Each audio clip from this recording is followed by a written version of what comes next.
Good morning, children. How are you all? I hope you will be fine. So, today I will teach you a new chapter. Our chapter name is मिठाई वाला. Okay? So, let's start. जो ये कहानी दी गई है मिठाई वाला, यह कहानी मानवीय रिश्तों पर आधारित है. यह अत्यंत ही मार्मिक कथा है. मार्मिक कथा अर्थात हृदय को छू लेने वाली है. अपनी संतान खोने पर मिठाई वाला सब बच्चों में अपने बच्चे देखता है. बच्चे भी उसके पास दौड़े आते हैं. धनी होने पर भी वह मन के सुख चैन और बच्चों से मिलने वाले प्यार के लिए गलियों में मीठी मीठी गोलियां, कभी बांसुरी और कभी खिलौने बेचकर उनकी तोतली बोली का आनंद लेता है, अर्थात सुनकर खुश होता है. तो ये जो कहानी है यह 4 भागों में विभाजित की गई है, 4 भागों में बांटी गई है. ठीक है. इसमें खिलौने वाला तो एक ही है, लेकिन वो अलग अलग रूप लेके आता है. कभी वह बांसुरी वाला बनकर आता है, कभी खिलौने वाला बनकर आता है, कभी मिठाई वाला बनकर आता है. ठीक है. तो चलिए इसी कहानी को हम अब जानना स्टार्ट करते हैं. बहुत ही मीठे स्वरों के साथ वह गलियों में घूमता हुआ कहता. क्या कहता? बच्चों को बहलाने वाला खिलौने वाला. इस अधूरे वाक्य को वह ऐसे विचित्र किंतु इतने मधुर ढंग से गाकर कहता कि सुनने वाले सुनते ही रह जाते. उसका स्नेहपूर्ण गान सुनकर निकट के मकानों में हलचल मच जाती. छोटे छोटे बच्चों को वह अपनी गोद में लिए हुए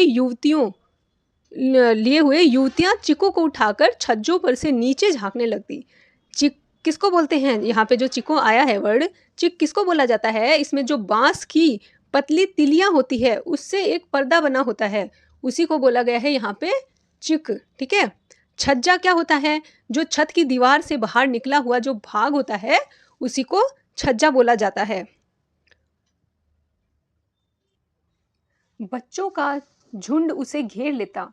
तब वह खिलौने वाला वहीं कहीं बैठकर खिलौनों की पेटी खोल देता. बच्चे खिलौने देखकर पुलकित हो उठते. वे पैसे लाकर खिलौनों का मोल भाव करने लगते. पूछते, इचका दाम का है और उचका? खिलौने वाला बच्चों को देखता, उनकी नन्ही नन्ही अंगुलियों और हथेलियों से पैसे ले लेता और बच्चों के मनपसंद खिलौने उन्हें दे देता. खिलौने लेकर बच्चे उछलने कूदने लगते और तब खिलौने वाला फिर उसी प्रकार गाकर कहता, बच्चों को बहलाने वाला खिलौने वाला. सागर की हिलोर की भांति उसका वह मादक गान गली भर के मकानों में इस छोर से उस छोर तक लहराता हुआ पहुंचता और खिलौने वाला आगे बढ़ जाता. यहाँ पर मादक आया है. मादक मतलब होता है नशा पैदा करने वाला. ठीक है. तो यहाँ पे मादक क्या है? कोई दूसरा पदार्थ ना होकर मादक गान है. मतलब उसका गाना इतना मधुर था कि कानों को बहुत ही अच्छा लगता था और जो बच्चे थे पूरे गली भर के वो सब दौड़े दौड़े इसके पास आ जाते थे. राय विजय बहादुर के बच्चे भी एक दिन खिलौने घर ले आए. वे 2 बच्चे थे, चुन्नू और मुन्नू. दोनों अपने हाथी घोड़े लेकर घर भर में उछलने लगे. बच्चों की माँ रोहिणी कुछ देर तक खड़े खड़े उनका खेल देखती बैठी रही. फिर उसने पूछा, बेटा ये खिलौने तुमने कितने में लिए हैं? मुन्नू बोला, 2 पैसे में. इतना कम दाम सुनकर रोहिणी को बहुत हैरानी हुई.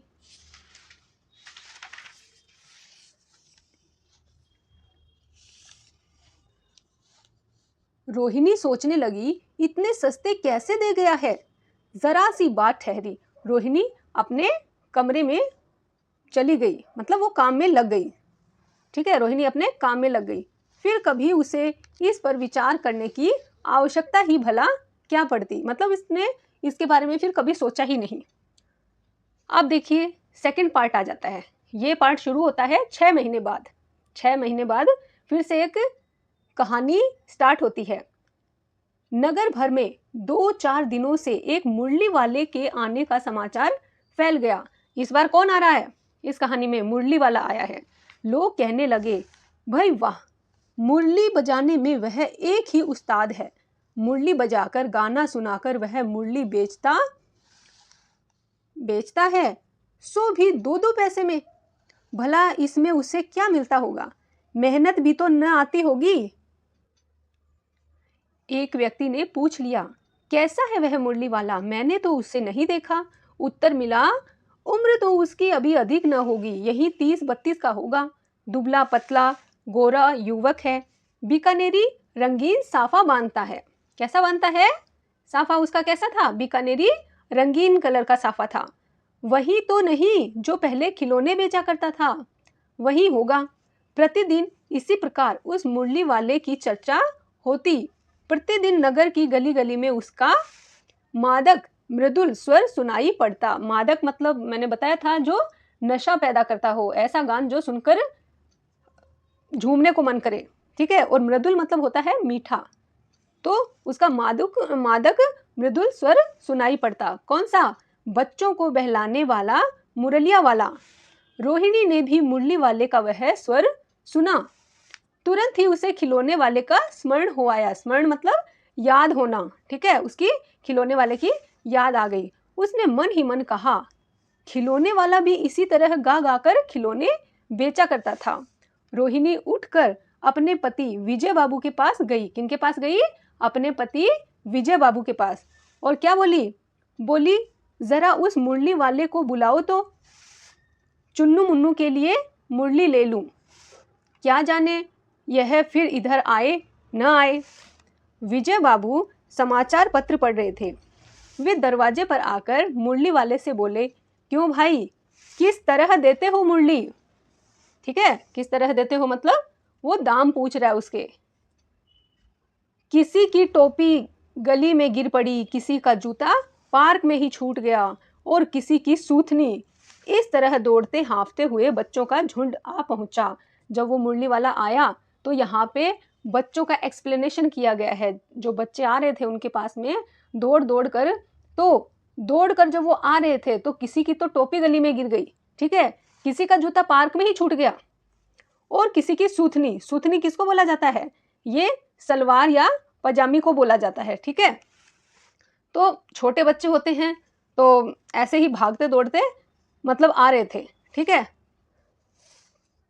तो उनका बच्चों का झुंड उसके मुरली वाले के पास में आ पहुंचा और वो बच्चे क्या बोलने लगे? हमें दो, हमें दो, सब एक साथ बोल उठे। मुरली वाला हर्ष से गदगद हो उठा। हर्ष मतलब खुशी, हर्ष से गदगद होना मतलब बहुत खुश हो जाना, ये एक मुहावरा है। हाँ हाँ सबको देंगे, ऐसा कौन बोल रहा है? मुरली वाला क्या बोल रहा है? हाँ भाई सबको देंगे। हाँ बाबूजी, क्या पूछा था? अभी वो उसको फिर से याद आया कि विजय बाबू जो थे पास में खड़े थे वो मुरली का दाम पूछे थे, तो वो उनको अब जवाब दे रहे हैं। हाँ बाबूजी क्या पूछा था आपने? कितने में दी? वैसे तो अब वो कौन उत्तर दे रहा है? कौन? मुरली वाला। कि दी तो वैसे 3-3 पैसे के हिसाब से है, पर आपको 2-2 पैसे में ही दे दूंगा, ठीक है। विजय बाबू मुस्कुराकर बोले, तुम लोगों की झूठ बोलने की आदत होती है। क्या बोले? कि तुम लोगों की झूठ बोलने की आदत होती है। देते होंगे सभी को 2-2 पैसे में, पर एहसान का बोझ मेरे ऊपर लाद रहे हो। एहसान मतलब उपकार का, ठीक है। जैसे हम ये मेरे को 2-2 पैसे में कोई देकर उपकार कर रहे हो। मुरली वाला अचकचाकर बोला। अचकचाना मतलब हैरानी से बोलना, ठीक है। वो हैरान हो गया सुनकर कि ऐसा तो नहीं है भाई, मैं तो इनको कम दाम में दे रहा हूँ लेकिन फिर भी ऐसे मेरे को बोल रहे हैं। तो वो ऐसे हैरान होकर बोला। क्या बोला? बाबूजी इनका असली दाम 3 ही पैसे हैं। कितने पैसे हैं? 3 पैसे हैं। आप कहीं से भी 2-2 पैसे में ये मुरलियां नहीं पा सकते। मतलब 2-2 पैसे में आपको कोई नहीं देने वाला है, मैं ही दे रहा हूँ यहाँ पे। मैंने तो पूरी 1000 बनवाई थी। कितनी बनाई थी? 1000 मुरलियां बनवाई थी, तब मुझे इस भाव में पड़ी है, ठीक है। विजय बाबू बोले, अच्छा अच्छा, मेरे पास ज्यादा वक्त नहीं है, जल्दी से 2 मुरलियां निकाल दो। 2 मुरलियां लेकर विजय बाबू फिर मकान के भीतर पहुंच गए। मतलब वो अपने घर में चले गए। 2 मुरलियां लेकर अपने घर में चले गए। मुरली वाला देर तक उन बच्चों के झुंड में मुरलियां बेचता रहा, ठीक है। उसके पास कई रंग की मुरलियां थी। बच्चे जो रंग पसंद करते, मुरली वाला उस रंग की मुरली निकाल देता। यह बड़ी अच्छी मुरली है, तुम यही ले लो बाबू। राजा बाबू तुम्हारे लायक तो बस यह है। हाँ भैया, तुमको वही देंगे, यह लो। तुमको वैसी ना चाहिए, ऐसी चाहिए, यह नारंगी रंग की है, यह नारंगी रंग की है। अच्छा यही ले लो। पैसे नहीं हैं? अच्छा अम्मा से पैसे ले आओ, अभी मैं यहीं बैठा हूँ। ठीक है, वो बोल रहा है कि मैं अभी यहीं बैठा हूँ, तुम ले आए। फिर दूसरे को बोल रहे तुम ले आए पैसे। अच्छा यह लो, तुम्हारे लिए मैंने पहले से ही निकाल रखी थी, तुमने अम्मा से ठीक तरह से मांगे ना होंगे। दूसरे को क्या बोल रहे दूसरे बच्चे को जिसके पास पैसे नहीं हैं, कि बोले कि तुमने अम्मा से ठीक तरीके से पैसे नहीं मांगे होंगे, तुम्हारी माँ के पास पैसे नहीं हैं। अच्छा तुम भी यह लो। अच्छा तो अब मैं चलता हूँ। इस तरह मुरली वाला फिर आगे बढ़ जाता है। आज अपने मकान में बैठी हुई रोहिणी मुरली वाले की सारी बातें सुनती रही। यहाँ पे देखो वो मुरली वाला मतलब बेच के आगे बढ़ जाता है। ये तो भाग यहाँ पे खत्म हो जाता है। फिर कुछ दिनों के बाद में एक नई स्टोरी हमारे सामने आती है। क्या स्टोरी है वो देखो। तीसरा पार्ट क्या है। आज अपने मकान में बैठी हुई रोहिणी मुरली वाले की सारी बातें सुनती रही। आज भी उसने अनुभव किया मतलब फील किया, महसूस किया। क्या किया कि बच्चों के साथ इतने प्यार से बातें करने वाला फेरी वाला पहले कभी नहीं आया। फेरी वाला किसको बोला जाता है? जो घूम घूम कर सामान बेचा करते हैं, उन्हीं को फेरी वाला बोला जाता है। फिर वह आगे बोलती है, फिर वह सौदा भी कैसा सस्ता बेचता है, मतलब जो भी सामान है उसके पास में वो कितना सस्ता बेचता है, और आदमी कैसा भला जान पड़ता है। भला मतलब अच्छा। फिर वो आगे बोलती है या सोचती है, समय की बात है जो बेचारा इस तरह मारा मारा फिरता है, पेट जो न कराए सो थोड़ा। मतलब इंसान को पेट के लिए क्या क्या नहीं करना पड़ता। ठीक है, वह बहुत अच्छा है, लेकिन इंसान के सामने जब पेट की बात आती है तो उसको क्या क्या नहीं करना पड़ता, मतलब कितनी कितनी मेहनत नहीं करनी पड़ती है, बहुत मेहनत करनी पड़ती है। ठीक है,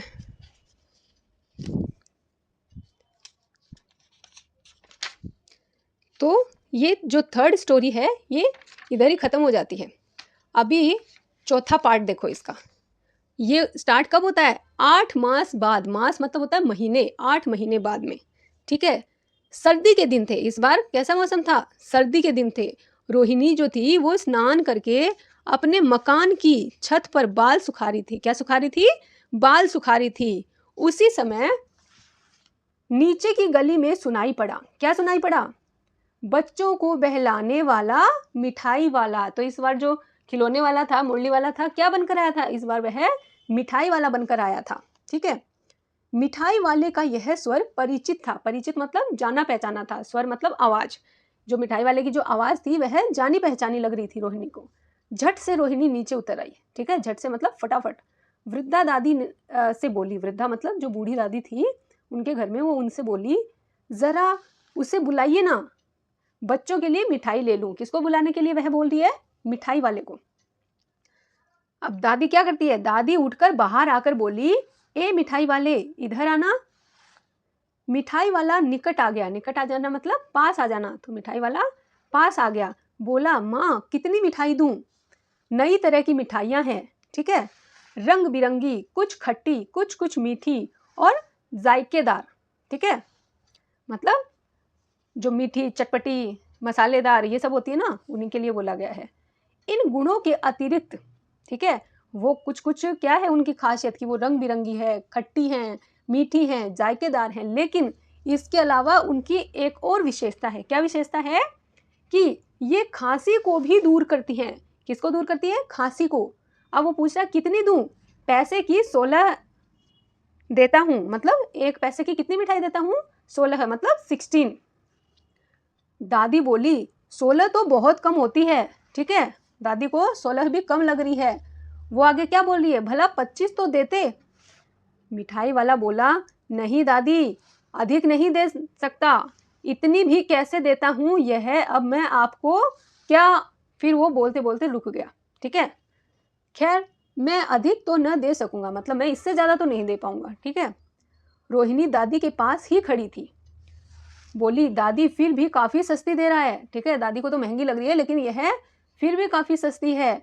4 पैसे की ले लो, ये रहे पैसे। मिठाई वाला मिठाइयाँ गिनने लगा। रोहिणी ने पूछा, भैया तुम पहले भी यहाँ आते रहे हो ना?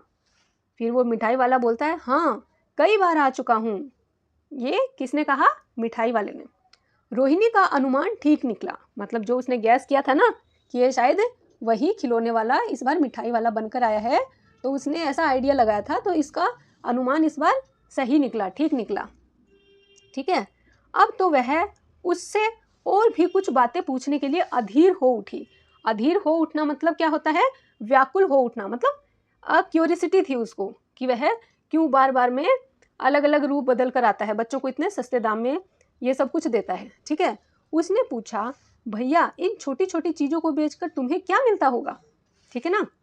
वह बोला, मिलता तो क्या है, यही खाने भर को मिल जाता है, कभी नहीं भी मिलता है, पर हाँ संतोष, धीरज और कभी कभी असीम सुख जरूर मिलता है। मतलब मेरे को बच्चों के साथ में बातें करने से क्या मिलता है? संतोष मिलता है, धीरज मतलब धैर्य, ठीक है, और असीम सुख मतलब बहुत ज़्यादा, जिसकी कोई ऐसा सुख जिसकी कोई सीमा ना हो, अनलिमिटेड हैप्पीनेस, ठीक है, ये मिलता है।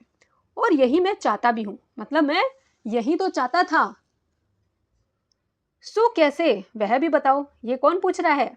ये पूछ रही है रोहिणी। वो पूछ रही है कि वो सब कैसे मिलता है आपको, वह भी बताओ।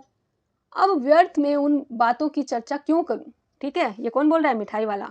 उन्हें आप जाने ही दें, उन बातों को सुनकर आपको दुख होगा। क्या होगा? दुख होगा। जब इतना बताया है तब और भी बता दो। ये कौन बोल रहा है? रोहिणी बोल रही है। मैं बहुत उत्सुक हूँ। उत्सुक मतलब एक्साइटेड हूँ मैं जानने के लिए। तुम्हारा हर्जा न होगा। हर्जा मतलब क्या होता है? नुकसान, कि तुम्हारा कोई भी मैं नुकसान नहीं होने दूंगी, मैं और भी मिठाई ले लूंगी। तो गंभीरता के साथ मिठाई वाले ने कहा, गंभीरता मतलब सीरियस होके मिठाई वाले ने कहा, मैं भी अपने नगर का एक प्रतिष्ठित आदमी था। प्रतिष्ठित मतलब सम्मानित। मकान, व्यवसाय, गाड़ी घोड़े, नौकर चाकर सभी कुछ था। ठीक है, मतलब वो इतना धनवान था कि उसका खुद का बिजनेस था, गाड़ी वाड़ी थी, ठीक है, नौकर चाकर सब कुछ था। पर क्या हुआ? फिर आगे और बताता है, पत्नी थी, छोटे छोटे 2 बच्चे भी थे। मेरा वह सोने का संसार था, मतलब मेरी वह गोल्ड जैसी दुनिया थी। सोना मतलब स्लीपिंग नहीं, गोल्ड वाला। ठीक है, सुख संपत्ति थी, बच्चे ऐसे सुंदर थे जैसे सोने के सजीव खिलौने, मतलब जैसे गोल्ड का कोई लिविंग मटेरियल बना दिया गया हो, इस टाइप के, मतलब उनकी सुंदरता का वर्णन किया गया है। ठीक है, उनकी अटखेलियों के मारे घर में कोलाहल मचा रहता था। अटखेलियां मतलब होता है उछल कूद, उछल कूद बच्चे करते हैं ना, उसी के लिए बोला गया। कोलाहल मतलब होता है शोर। तो बच्चों की अटखेलियों से मतलब उछल कूद से क्या मचा रहता था? कोलाहल अर्थात शोर मचा रहता था। विधाता की लीला, आगे वो परेशान होके दुखी होके बोलते हैं कि विधाता की लीला, विधाता मतलब भगवान के लिए बोला गया है, भगवान की लीला आगे अब कोई नहीं है। ठीक है, इतना सब कुछ था लेकिन आज प्रेजेंट में मेरे पास कुछ भी नहीं है, कोई भी नहीं है। वो आगे बोल रहा है, प्राण निकाले नहीं निकले, मतलब मैं सब चले गए, लेकिन मैं मतलब भूखा प्यासा सब कुछ रह लिया, लेकिन फिर भी मेरे प्राण नहीं निकले। बोलते हैं ना, भगवान ने जिसकी किस्मत में जितनी जिंदगी लिखी है वो उतनी जिएगा ही। ठीक है, और जब मरना लिखा है वो मरेगा ही। तो वो सभी बोला गया है कि प्राण निकाले नहीं निकले, इसलिए अपने उन बच्चों की खोज में निकला हूँ। ठीक है, खोज में मतलब अपने बच्चों को ढूंढने के लिए निकला हूँ। वे सब होंगे तो यहीं कहीं। ठीक है, वैसे तो इस दुनिया में वो नहीं है, लेकिन फिर भी उसको एक आशा है। ठीक है, ये जो मिठाई वाला है आशावादी प्रवृत्ति का इंसान है, तो उसको आशा है कि आखिर वो मेरे जो बच्चे हैं यही कहीं धरती पे दोबारा जन्म लेके आए होंगे। ठीक है, तो मतलब उनका रूप चेंज हो गया होगा, लेकिन आए तो यही होंगे धरती पे, तो कोई ना कोई इनमें से जरूर होगा। तो इसी आशा से वह बच्चों का सामान लेकर आता है और सस्ते दाम में उनका प्यार पाने के लिए बेच कर जाता है। आखिर कहीं न कहीं तो जन्मे ही होंगे। देखो बोला गया ना ऐसे कि उन्होंने कहीं ना कहीं तो जन्म लिया ही होगा, किसी न किसी घर में, किसी न किसी रूप में। इस तरह के जीवन में कभी कभी अपने उन बच्चों की एक झलक सी मिल जाती है। मतलब मैं वैसे तो ज़िंदगी में बहुत दुखी हूँ, लेकिन एक आशा करते हुए आता हूँ कि शायद उनसे मतलब मुलाकात हो जाए, मेरे बच्चे भी इनमें ही कहीं ना कहीं होंगे, तो मैं थोड़ी सी खुशी पाने के लिए यहाँ पे आता हूँ। ऐसा जान पड़ता है जैसे वे इन्हीं में उछल उछल उछल कर हंस खेल रहे हैं। ठीक है, उसको ऐसा लग रहा है कि वो मेरे जो बच्चे थे वो यहीं पे इस धरती पर दोबारा जन्म लेकर आए हैं और इन्हीं बच्चों में से कोई ना कोई होगा जो उछल कूद रहा होगा, हंस खेल रहा होगा। फिर वो आगे बोलता है कि पैसों की कमी थोड़ी ही है, ठीक है, मतलब वो पैसे की कमी की वजह से थोड़ी ना बेचता है। आपकी दया से पैसे काफ़ी है, मतलब आपकी दया से, आपकी मेहरबानी से पैसे मेरे पास काफ़ी है, लेकिन जो नहीं है इस तरह उसी को पा जाता हूँ। मेरे पास क्या नहीं है, बच्चों का प्यार नहीं है, तो मैं, पैसे तो बहुत हैं, ठीक है, लेकिन क्या नहीं है उसके पास, अपने बच्चों का प्यार। तो वो अपने बच्चों का प्यार पाने के लिए इस रूप में आता है। रोहिणी ने अब मिठाई वाले की ओर देखा। उसकी आंखें आंसुओं से तर थी, मतलब आंसुओं से भरी हुई थी। तभी चुन्नू मुन्नू आकर मिठाई मांगने लगे। उसने दोनों के हाथों में मिठाइयाँ भर दी। किसने? मिठाई वाले ने। रोहिणी ने पैसे दिए तो वह बोला, अब इस बार ये पैसे न लूँगा, मतलब इस बार तो मैं ये पैसे नहीं ले सकता हूँ, अगली बार जब आऊँ तब आप मुझे दे सकते हो। पेटी उठाकर वह आगे बढ़ गया और उसकी आवाज़ गूंजने लगी, बच्चों को बहलाने वाला मिठाई वाला। तो ये हमारा चैप्टर यही ख़त्म होता है। आई होप आपको ये समझ में आया होगा और यह कहानी बहुत अच्छी है। अगर समझ में नहीं आई तो इस वीडियो को दोबारा देखें और इस वीडियो को लाइक करें, सब्सक्राइब करें और कुछ प्रॉब्लम हो तो कमेंट करें। Thank you.